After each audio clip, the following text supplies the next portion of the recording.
All these are just all what? All math. Yes or no? Physically, what does it actually mean? Right? So I'm going to use, okay, before I go on, do you agree this is all just you trust the math? Yes or no? Yes?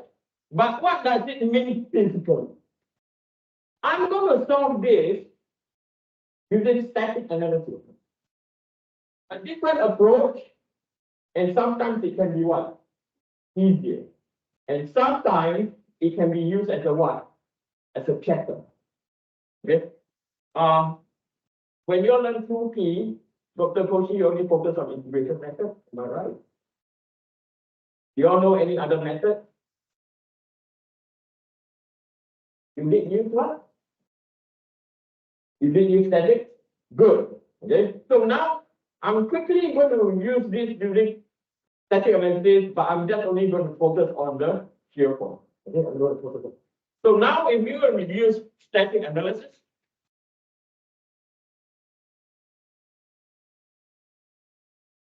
so now we are going to determine, then we are going to determine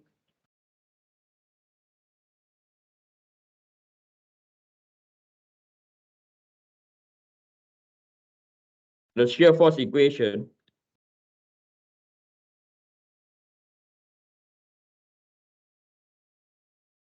using static analysis. Okay. Now, why static analysis is good? Not is good. You have to learn. It's because then you will understand physically what it means when you derive equation like that. Because this, what we have done before, right? What we have done earlier, did you see any free body diagram? Nothing, right? You just trust the math. Go, go, go. We are good to go. Yes or no? But physically, what does it mean? Okay, that's where you use static analysis. So now I'm going to draw the diagram now. Okay, so the geometric datum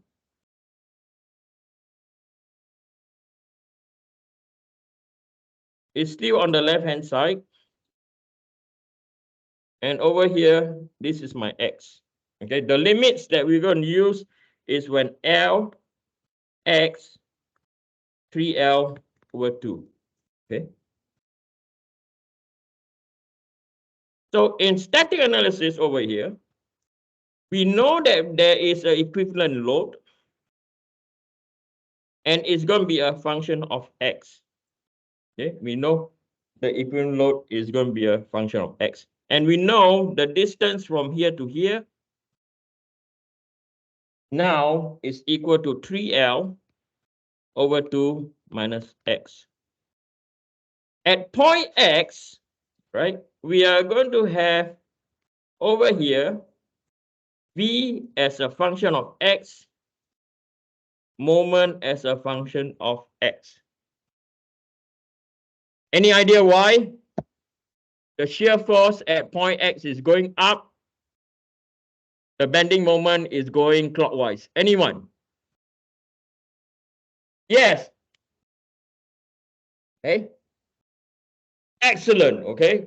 Okay. What do you mean that we assume that it's positive?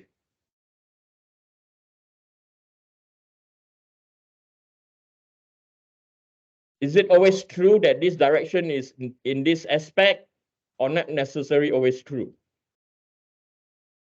Good. Okay. So now, why? I want you to focus now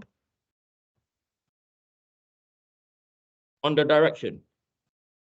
Okay. For this case, we are doing the analysis. So for this case, we are doing the analysis from right to left. Okay. From right to left, the shear force and bending moment is in that direction. Okay. Now, I'll show you the difference. So let's say we do the analysis from left to right. When you do the analysis from left to right, the geometric datum did not change. Geometric datum is always on the left-hand side. Can anyone tell me why geometric datum is always on the left-hand side? Never on the right. You want to take another hit? Say it again. No. This is because when you draw your shear force and bending moment diagram, 0 is always on the where? Left-hand side. Simple. Don't think so complicated. Okay, you're killing me now. Okay. So from here, this is our X. Okay, so our analysis direction, so this is our analysis direction. Left to right. When that's the case, the shear force will be going upwards and the bending moment will be going what? Anti-clockwise. Are we clear? So now, if we were to do or perform our analysis from right to left, so for this case, you can see the difference in the diagram. I only draw the what? The datum. But I draw the other side now. So this is the analysis. So this distance over here now is what? It can be L minus X or whatever. Like when that's the case, oh, sorry, I got this direction wrong. It's coming down. My apologies. Can you change that, please? So when that's the case, when we do right to left, V as a function of X is going up and the moment is going in the what?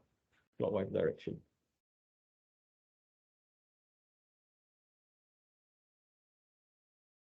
Some of you might ask, Eugene, why do we need to do the analysis from right to left? So if I come back to our question, okay, if we come back to our question, why do we need to do the analysis from right to left? Can you see the advantage or no? Can anyone tell me what's the advantage from doing right to left? Yes. Yeah. If I do right to left, I only need to consider the what? The distributed load from point B to point C. Yes or no? If we were to do left to right, what will happen? I need to know what is this. There's a load down here and there's another load down here. There's more what? More component. More component equal to what? More possibility of you making an error. Are we clear? Okay, so that's why we don't do one pony egg. What do I mean by one pony egg? Always left to right, left to right. No, at times we have to do right to left, less component, less mistake. Okay, so from here, we have to find, okay, so now we have to determine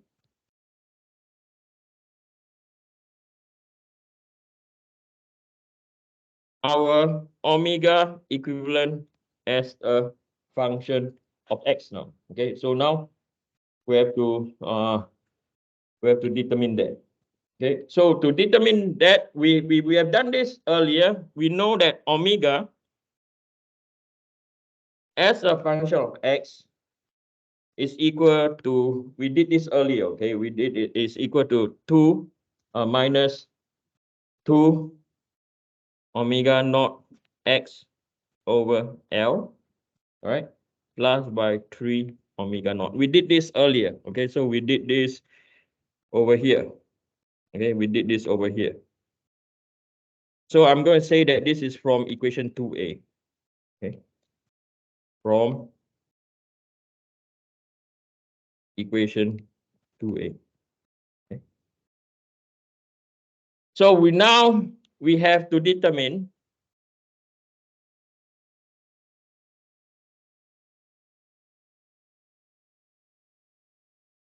on,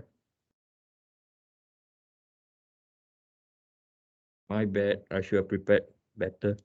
Okay, so now I'm going to take this whole equation.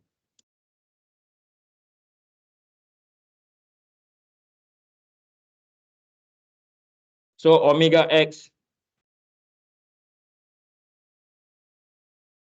or omega equivalent as a function of x.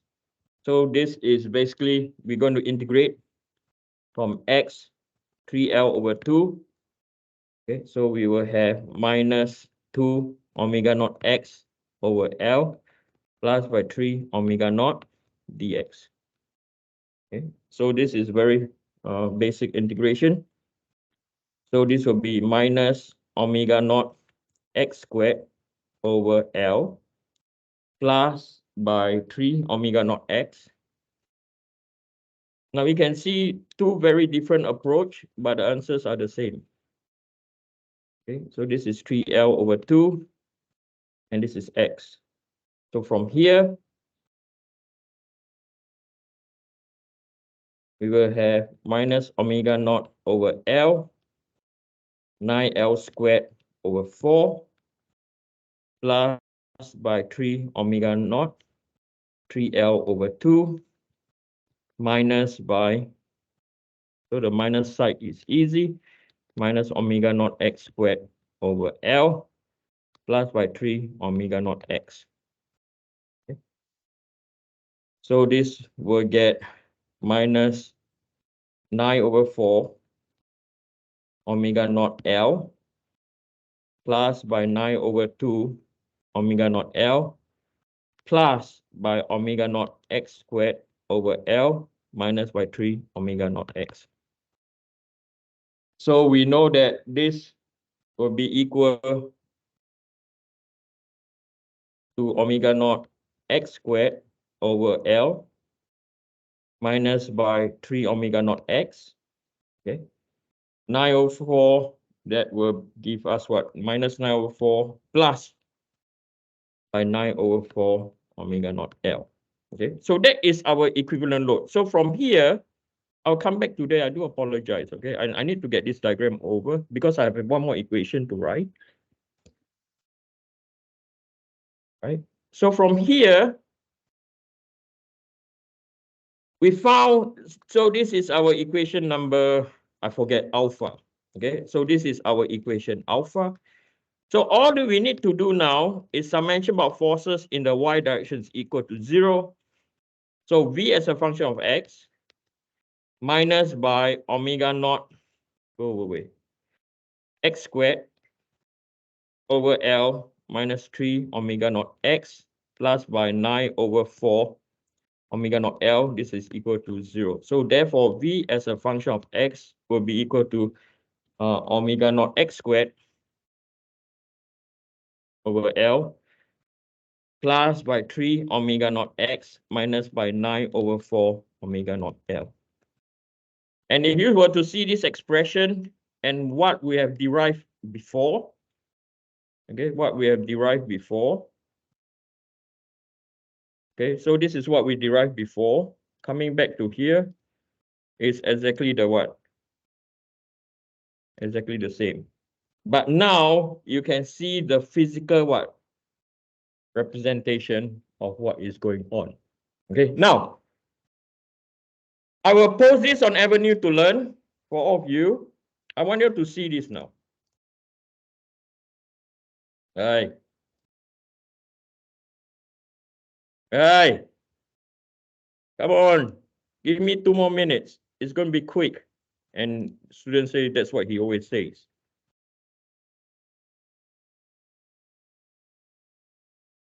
Now, what you see over here, if I were to align both of them, on top is your shear force diagram. At the bottom is your bending moment diagram.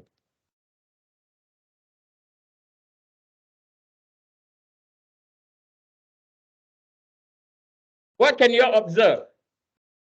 Anyone, can you remember?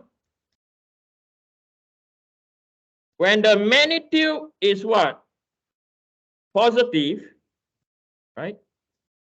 The gradient on the bending moment is also what? Positive. Can you see that? So if the magnitude is positive, the gradient is also what? Positive. When the magnitude is negative over here, the gradient is also what? Negative. Are we clear? What else can you see? The next one is as important. Whenever the shear force is equal to 0, what does it mean? There is a what? Yes. Yeah, there is a possibility that bending moment will be at its what? Maximum. Okay. So as I said, this is a very quick revision on your shear force and bending moment equation. And I hope you will spend some time to recall what you learned from 2P. Have a great weekend. I see you guys on Tuesday.